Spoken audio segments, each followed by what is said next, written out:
Mr. Speaker, I rise today to express my strong opposition to attempts by the Republican governor of Ohio to undermine collective bargaining for Ohio's public employees.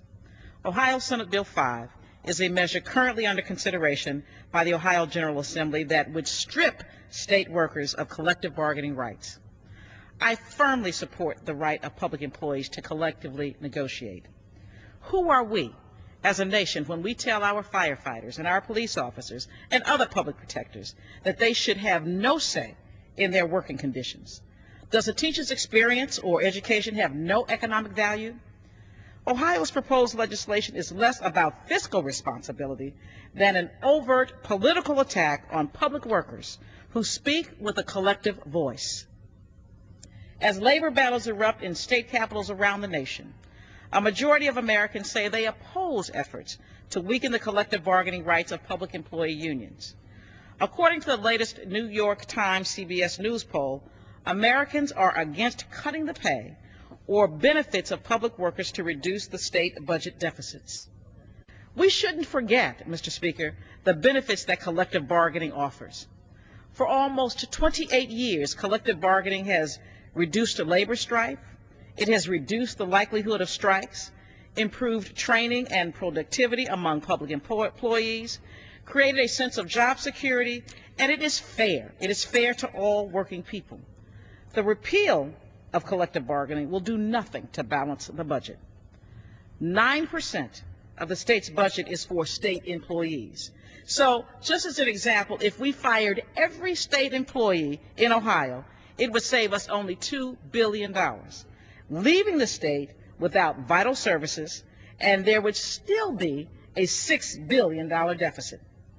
Since this does not address the budget deficit, it is clear that anti-worker forces are using this to harm middle-income workers and to kill jobs.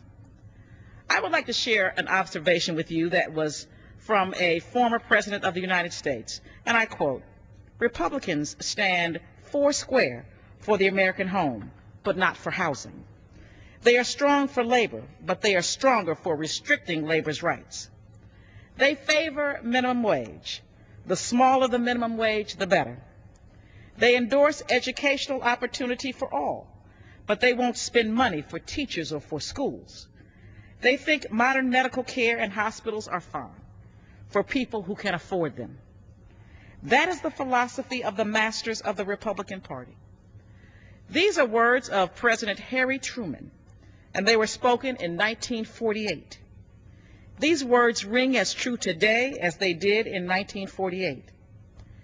We have made too many advances over the past generations, and Americans should not be forced to choose between a job and their rights. We cannot and should not return to the days when public workers had limited rights to bargain. The middle class was created and has been sustained by collective bargaining and other labor protections.